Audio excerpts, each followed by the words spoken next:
how do you create a successful business and a fulfilling life? In 2020, after leaving the corporate world once and for all, I founded my digital agency that replaced a six-figure income within just the first few months.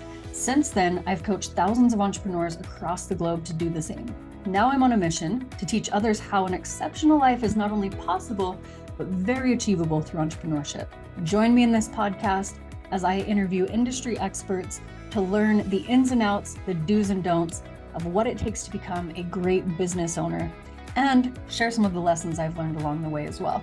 Thank you for joining me, and let's dive in. Okay, everyone, welcome to another episode of the Marketing Mastermind. I have a really cool guest here with me today that I know is going to resonate. His story will resonate with the majority of you listening as entrepreneurs, but also those who are running a business, because every single one of us running a business has to deal with social media. And I know, eye roll, cue the eye roll, right?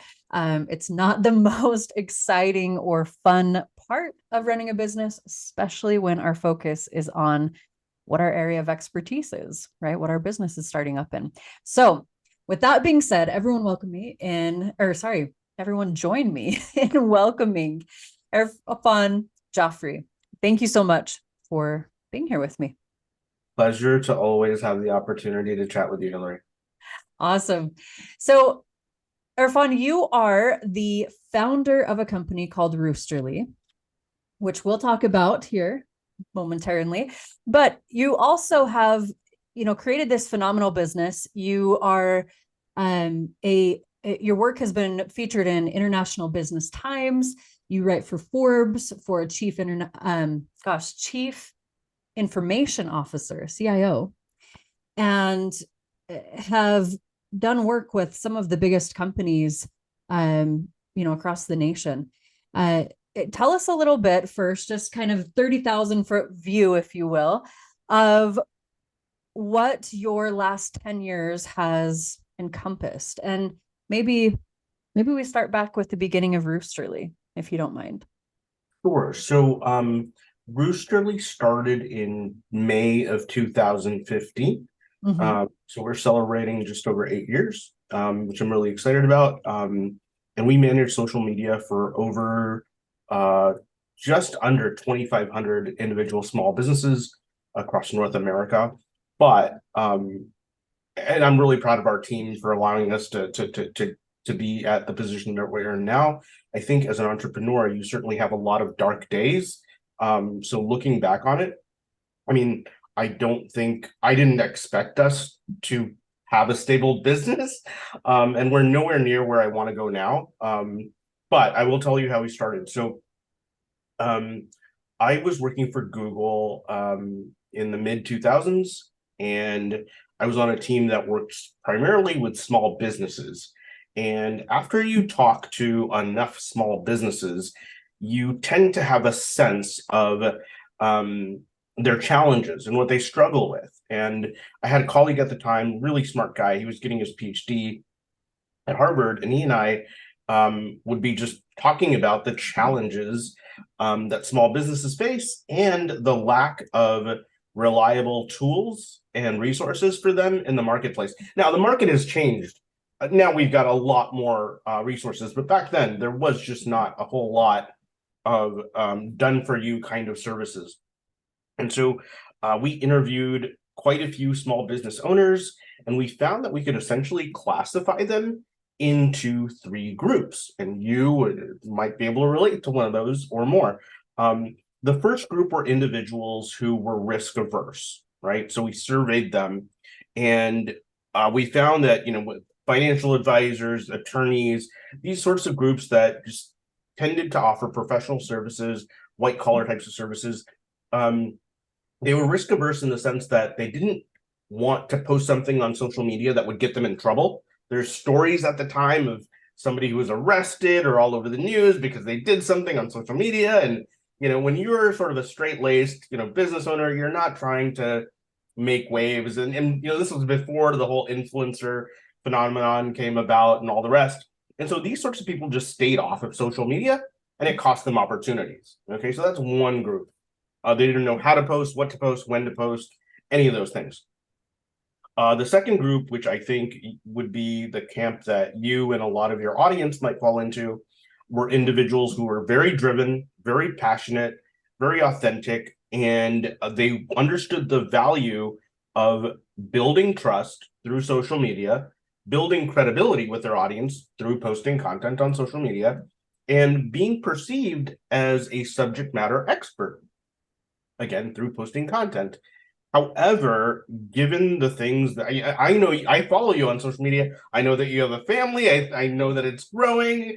There's a lot that you're doing, and there's a lot that you're involved in, and that is the case for a lot of new entrepreneurs. Family, job, side hustle, whatever. And unfortunately, social media sort of falls at the bottom of their to-do list on a daily basis. And so when that happens, you can tell, or at least I can tell, because they're on social media really strong for like a week and a half, a New Year's resolution, whatever it is, and then they're gone for 2 weeks. And then they pop up and say, hey, if you need somebody to do XYZ, come and contact me. So it's this really sort of weird self-serving post or whatever. So that's kind of strange, but at least they understand the value of it, right? They just don't have the time to do it consistently, which is perfect for us. And then the third group were individuals that would outsource their social media to maybe somebody overseas on Fiverr, on Upwork, some of these other websites. The challenge there was, if you're a chief financial officer or if you're a CEO and you're working with somebody overseas, no disrespect to anybody in any other country, but the cultural aesthetic of somebody in Latvia versus the United States is much different. So, I joke, but if you're a CFO and you're having stuff on your LinkedIn profile about kittens and rainbows posted, it's just not the right look for your brand and who you are. So we thought, okay, if we could create an algorithm or a process with some human assistance that could, for a low cost, because all these groups that we interviewed, they understood that that social media for them wasn't going to directly result in ROI. It would create some brand awareness and things like that, but it wasn't going to be like lead generation. So they didn't necessarily want to spend thousands of dollars, because at the time you had freelancers charging high 3 figures to low 4 figures to post content.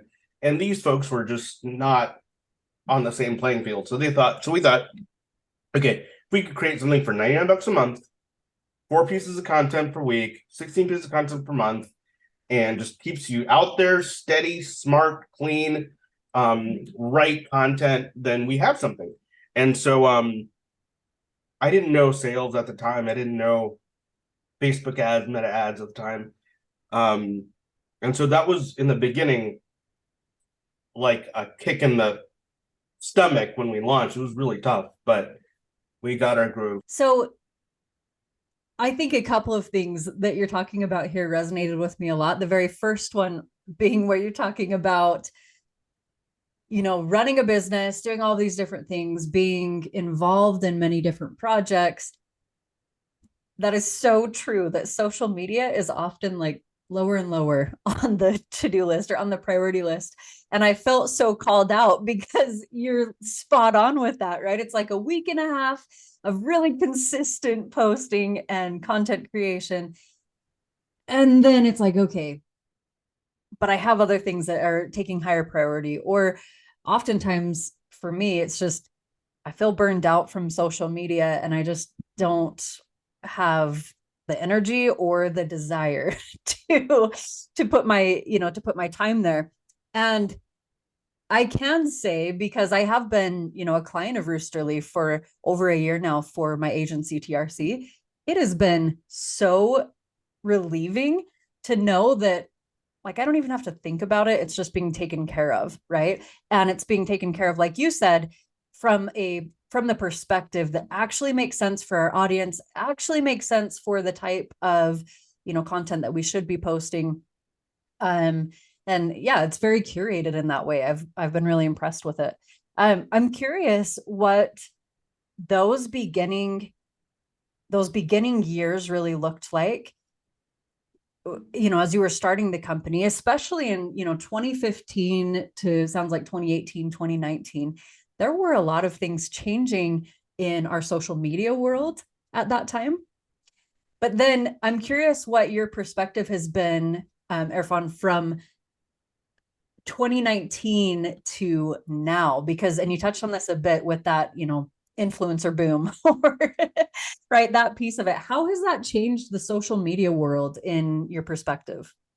Gosh, yeah. So lots of changes between when we started and today. The first thing that I would add was I did something really dumb. And I had quit my job, got married, and sold my car all in the same year so we started Roosterly, got married, sold the car. And so all of those things combined lead to a lot of stress.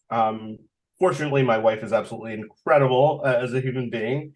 The first thing that I would recommend to anybody listening is really plan out before you start and launch your business how much stress you can handle. But let's take that information and set it aside. In terms of change, I would look at it as small changes on the radar that are hyped. Like, so for example, we're all hearing about Yeah. GPT, right? And there's this machine of media that creates an irrational hype about how much something is going to change the landscape, or if not how much it's going to change the landscape, the speed at which it's going to change the landscape. So prior to chat GPT, it was all about big data, or prior to that, it was all about digital transformation or blockchain. Blockchain was going to change our lives tomorrow, and we better be ready, or we're going to be, we're going to be homeless, and it'll be like Armageddon out there. And so the only thing that I'll say is, look, technology moves quickly, but it's really important for all of us to keep our eyes on the big picture, the in sort of a macro level view, because in the beginning, when you're starting a business, oftentimes you're looking at the competition or you're trying to be ready for what's around the corner, and that usually leads to failure. Take a step back. Even if technology changes, that doesn't mean humans adapt right away. It'll take us 5, 6, 7, 8, 9, 10 years to get acclimated to begin using something and immersing ourselves in it. So I'm not sure if that answers your question, but mostly take a look at it, take time out and look at a bigger perspective, and not overanalyze things. Actually, I love that answer, because I think that's so spot on. I mean, being really immersed in the marketing news and everything happening, on a regular basis, sometimes it's easy to get kind of stuck, tunnel vision stuck in these rabbit holes, right? Because it is like, I mean, especially as a marketer, you're receiving emails, updates, webinars. Everyone on your feed is posting about all of these different, up and coming things, right? And it can be so easy to, exactly like you said, right? Think, oh no, I have to jump on this bandwagon or else I'm going to be like homeless or, whatever, right?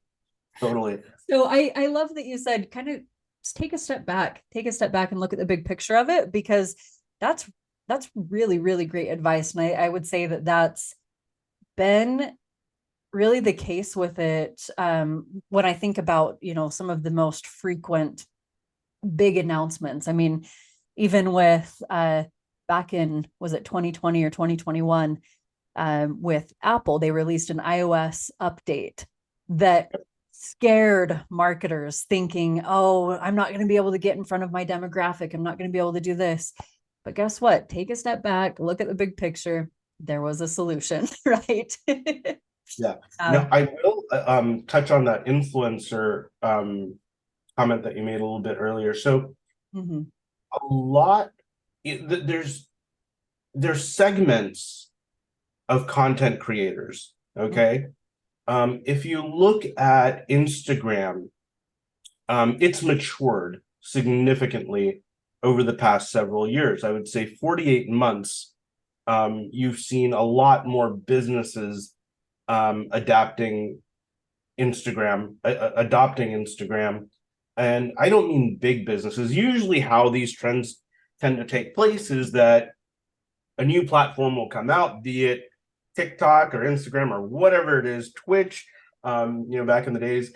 And business will try to figure out how to utilize it. And some large businesses, I mean, people that, businesses that have millions of dollars in marketing spend, they can stand to lose a couple 100,000 playing around with something to figure it out. And so that's sort of how that process goes. Once they do figure it out and it becomes something that's acceptable, you'll slowly start seeing smaller businesses figuring out a strategy, right? I'm not saying it's that linear. You see, there's a lot of chaos that takes place as well. But in general, the adoption of even LinkedIn as a platform, I remember in 2012 giving a tutorial to a private equity firm, and they were just like, well, I don't understand why I need to be on LinkedIn. It's just I'm not looking for a job. And it was just like, well, listen, guys, this is not what it's about. And so whether you look at TikTok, whether you look at Instagram or Facebook or LinkedIn, there's multiple segments of content creators. There's the initial ones that are sort of trendy and they're maybe a little too progressive, and then slowly after, small businesses follow big businesses and sort of finding their voice and finding their audience. So what I tell small business owners is you don't have to do a belly flop into the pool. You don't have to do some fancy moves to, on the dance floor, the social media dance floor, whatever you want to call it. I think just get comfortable utilizing whatever platform or platforms you think your audience most frequents, or where they congregate. Like my audience is mostly on LinkedIn, so you don't necessarily see me on TikTok ever. And that works for me because small business owners are all over LinkedIn, and they tend to be our clients at a higher rate, right? They tend to sign up for free trials at Roosterly much more frequently. And look, here's the other thing that I'll say, that I hope I'm not getting too off track, but let's say you're a business and you say, hey, you know what? TikTok is the latest, greatest thing. I'm going to go on TikTok. And then you might get a ton of leads from TikTok, but they're all going to be the wrong leads. They're going to be the folks that you may not want to work with, right? So you just have to be careful in terms of what platform you choose and what your message is, so you get the right audience to elect to try your service or whatever you do. Yeah, that's so true. That's so true. We use this analogy a lot when we're speaking with potential clients for TRC for my agency. So we work primarily with firms in the wealth management and alternative investment realm. And so we'll use this analogy that fits perfectly right here, but it's Lamborghini, when they came out and they said, we don't do TV commercials because our ideal client is not sitting around watching TV. Right. And it's the same idea. Like, why would you, as if your ideal target audience is business owners? Well, yeah, some of them might be on TikTok, but the majority that are attracted on TikTok are not going to be the same quality, hypothetically, as those on LinkedIn. Right. And that could very well change in 8 months, right. And 12 months. It's probably already seeing some change. And I think neither of us are dissing TikTok or any platform for that matter. It's just a matter of finding your groove. Mm-hmm. Yeah, absolutely. Okay, so I want to take things. I'm just curious. I'm really intrigued, Irfan, about your journey with starting this company. And the reason that entrepreneur to entrepreneur, I'm really intrigued by it because I'm inspired by this story, because you have grown this company. I jumped on, your social media and saw some pictures with your team, and it looks like you guys might have had a team retreat or something like that. But how cool. And really, I was just so inspired because, myself, I'm building a team with team members from countries all across the world. And I'm really curious what your experience has been with that. And really, what are some of the lessons that you might have learned that you didn't expect when you were building a team? Yeah, okay. Lots to share there. I'll try to keep it concise and articulate. So we were in Chicago. We were paying for 5,000 square feet of office space Mhm. right in downtown on Michigan Avenue, 401 North Michigan Avenue, right across from the Wrigley Building, if anyone's visited Chicago. And then the pandemic hit and nobody was coming into the office, and we're still paying for all that space, and continued to pay for it for the following 12 months. But I digress. That gave us the opportunity to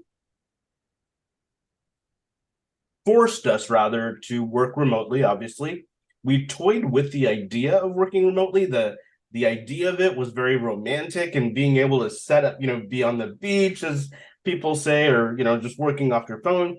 But this became a reality, and our team was all over the place in Chicago. And so then we started looking at, okay, look, if we hired people, team members in the Philippines or in India, what would that look like? How would it work? And so we tried doing that on a small scale. It worked out brilliantly. You've got Slack, you've got Zoom. It became very acceptable to work in that type of an environment. And I think the important thing for us was building a culture, a real culture, in spite of working remotely, is the key to having people that are motivated, that enjoy what they do, and you can still hold them accountable and work like as if they're sitting in the next office over. And so we scaled up to about 42 employees, between primarily Philippines, India, and Pakistan.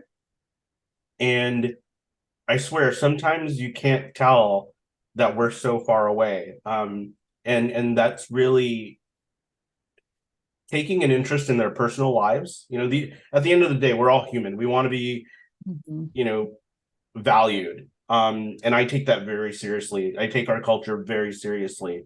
And so if you can pull that off and sincerely care about the people that you work with, it is the funnest thing ever. It's just like, I can't share with you our Slack, but if I were to share a screenshot with you, like we're laughing, we're joking, we're making comment. Everyone feels like they know each other. And then one of the things that I have not done, which I want to do, is do like a big in-person retreat. Like our teams that are in these different countries, they'll do retreats by themselves. Like they'll fly in together, do something. But I want to do like pick a location, pay for everyone's flight to get there, and just do a big 3, 4, 5 day event. Maybe next year we'll be able to do that. We're not quite there yet. That's so cool. That is so cool. I I love hearing that too, because I mean, man, we all saw different businesses that during that time frame in 2020, there was like a line in the sand decision to be made of, do we use this as an excuse to shut down and decrease in size, or do we use it as an excuse to innovate? And I love hearing how quickly that decision was made to innovate and to make the best of it and to turn it into something that sounds like has been for the better, hands down. Yeah, I tend to gloss over like the challenges part of it. I mean, it Right. wasn't quite as seamless as I'm making it out to look. There's a lot of like days and weeks that were kind of scary because we didn't know whether the pandemic was going to help us grow the business. We assumed it was going to tank our business. So we were just like, okay, is there an Uber I can drive on the side? Like, what do I do? I've got a young kid on the way. Like, what's going to happen? But you just wake up and it was scary, but it did work. So that's the one other thing that I would want to tell with your audience. Like there's a lot of podcasts out there or YouTube videos out there that all celebrate success and they're meant to be motivating, and I'm all for those. But there's also I want people to not get disenfranchised or disheartened when things don't go how they think they should based on what they've heard. Right? There's a lot of dark days. As an entrepreneur, there's days where you don't want to get up out of bed because you're just waiting for like some big bill that's going to come and you're not going to be able to afford it or pay your payroll or whatever it is. So I digress. I just wanted to put that out there that rainbows follow storms. So just keep that in mind. Yeah, thank you for saying that. That's so true. That is so true. And um I second that for sure. It is not always rainbows and butterflies, but I love that you put it that way, that, the rainbow is always what follows the storm, for sure. And I think that's what really makes the difference is, it's not, entrepreneurship is not, battle of who is going to be the strongest or who is going to be the best or whatever. It's honestly who's going to be consistent even when there are the dark days, right? Who can keep going through that. Yeah, so thank you for sharing that. That's awesome. Sure. All right, so let's talk on the side of Roosterly. And okay, I have to be really transparent here. As an owner of a marketing agency, I have worked with multiple vendors who provide social media marketing or social media management or content creation or, you name it, right? And not all social media management companies are made equal, right? So I obviously, I'm a very happy client of Roosterly. I have my own perspectives, but I would love to hear from, your perspective, being in the weeds in the industry every single day. What sets Roosterly apart from other, competitors or others in the industry? Yeah, so there's a really good book I would recommend everybody read. It's by the founder of Starbucks, Howard Schultz, who technically didn't found Starbucks, but it's called Pour Your Heart Into It. And he talks about sort of the values that Starbucks has. And when I was starting Roosterly, one of the things that I had noticed among companies that did what we did was that many of them were very much self-service oriented, meaning if you want to speak to a live person, you can't. You can get help and support off intercom or some sort of chat feature. And I love the efficiency of that. But inefficiency, and when I say inefficiency, I mean human connection, is really important. Our business owners are not necessarily tech savvy. Our business owner clients are not social media savvy.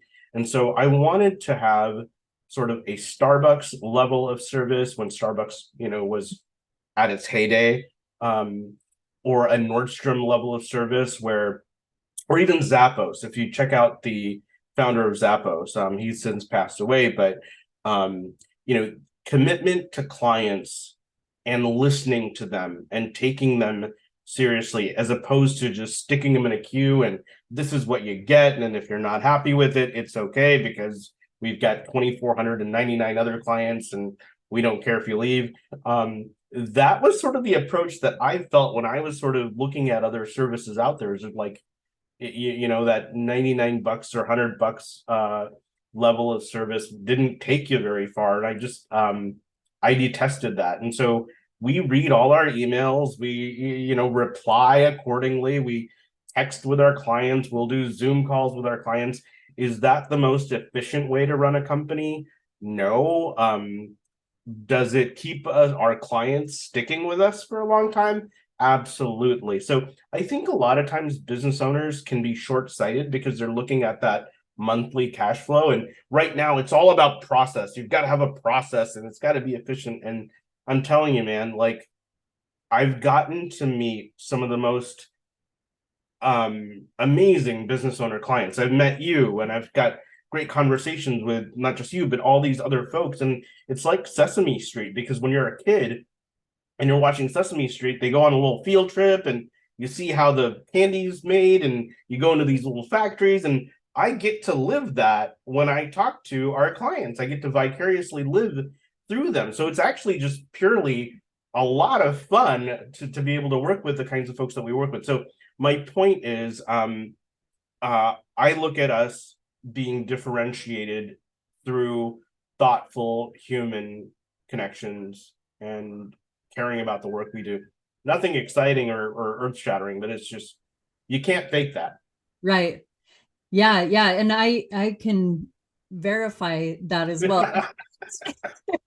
So Awesome. yeah, so being a client, I mean, for over, I'm pretty sure over a year now. We started with you guys a while ago. Um, I have, I believe we have an account manager, and she, stays in touch with us.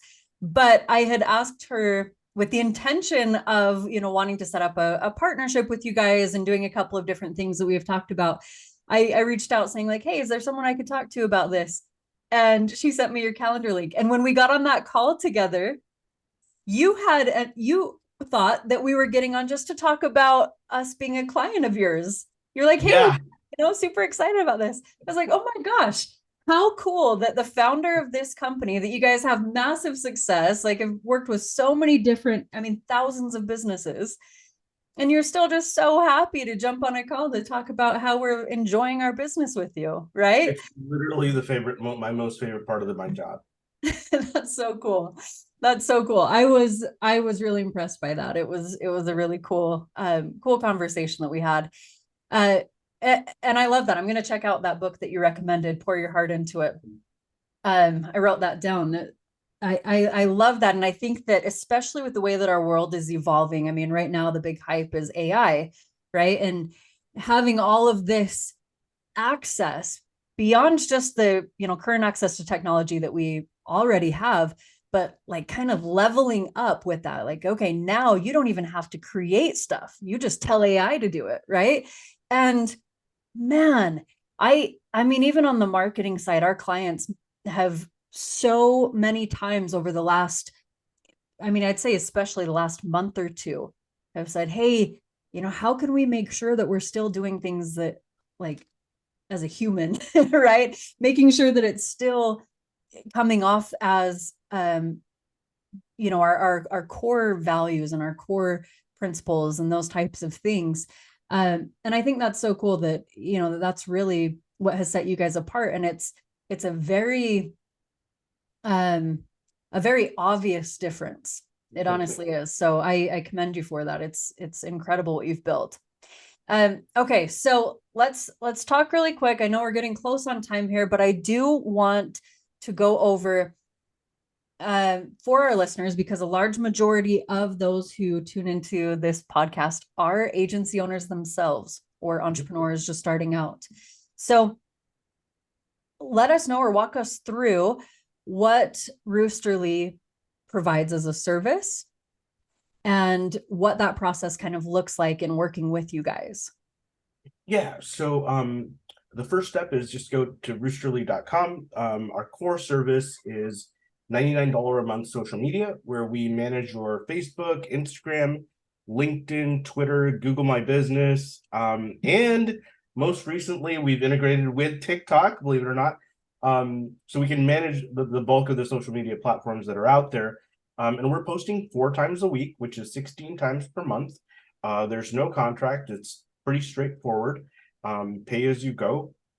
And that's sort of our entry point. And from there, we can do Instagram growth, we can do LinkedIn lead generation, we can build sales funnels.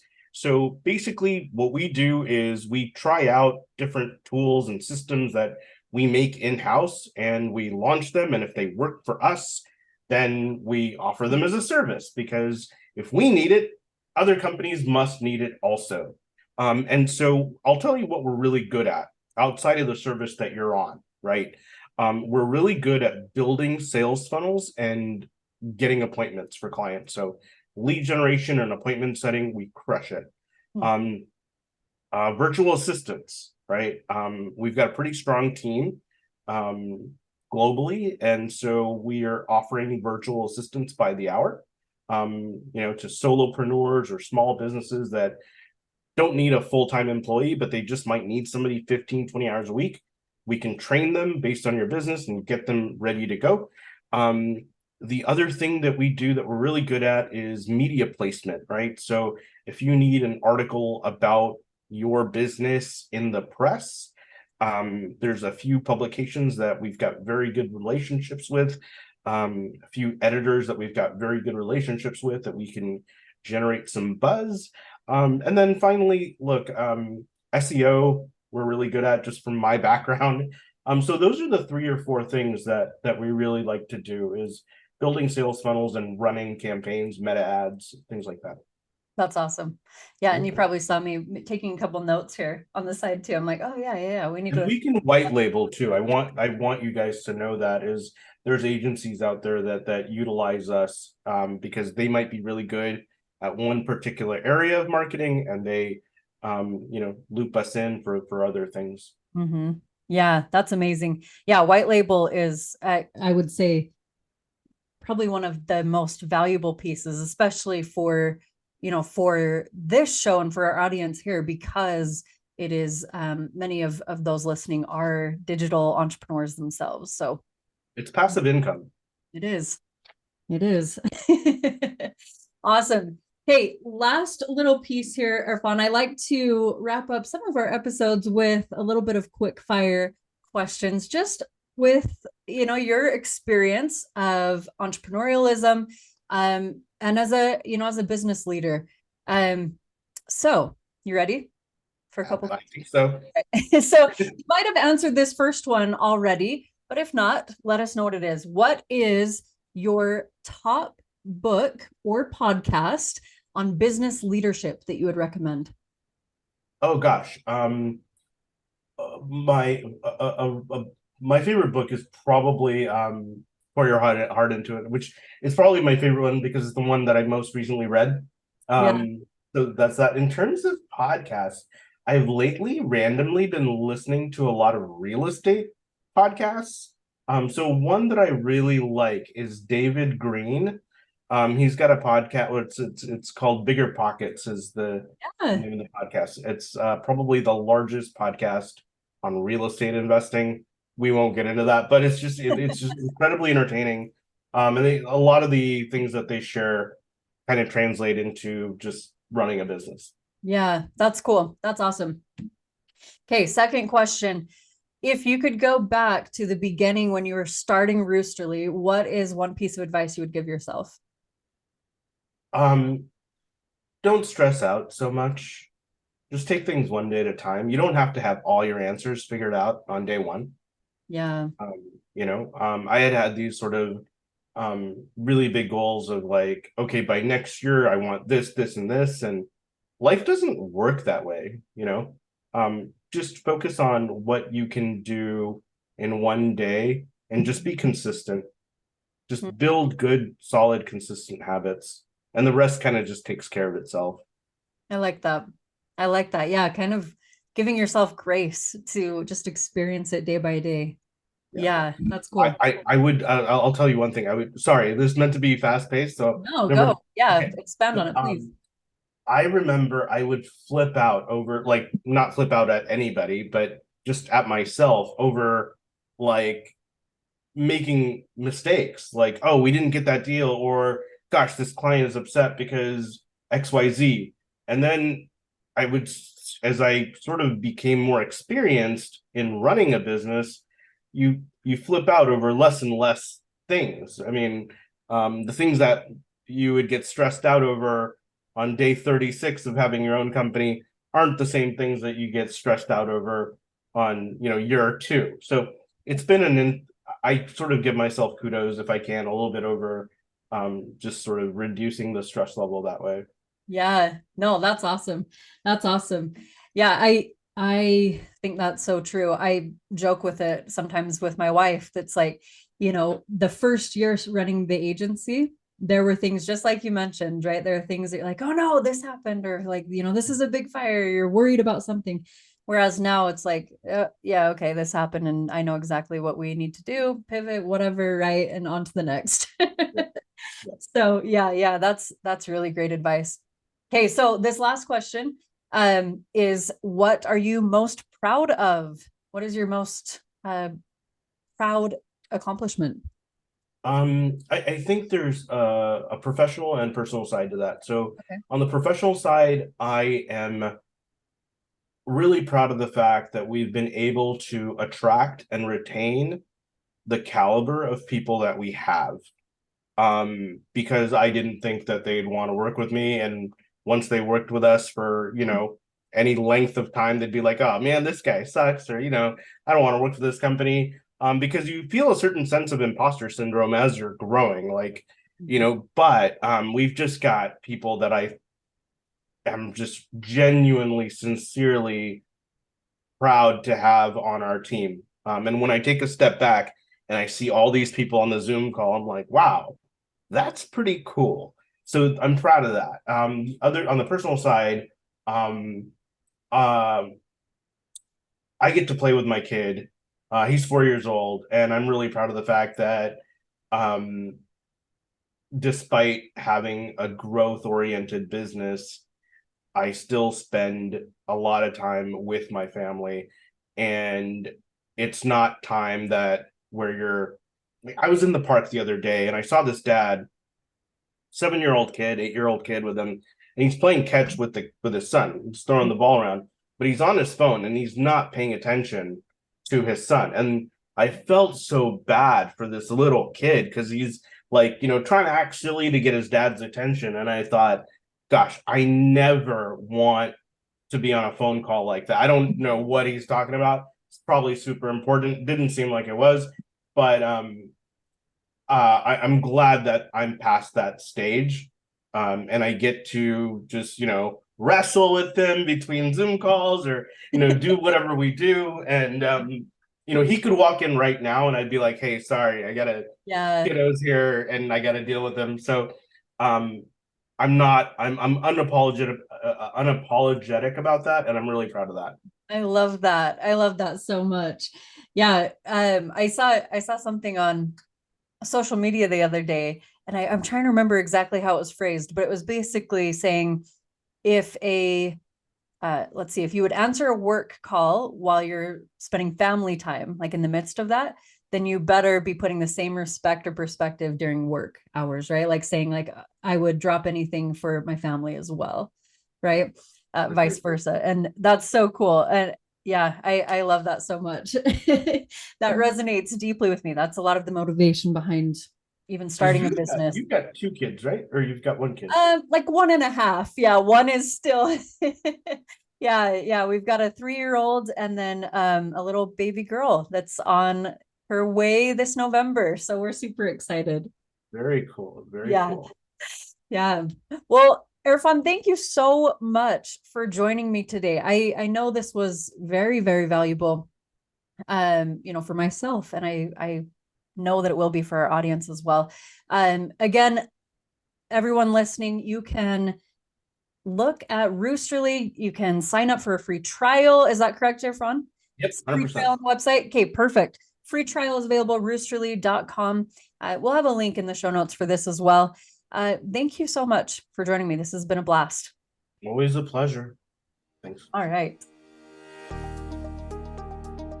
Hey, thanks for joining me for another episode of the Marketing Mastermind.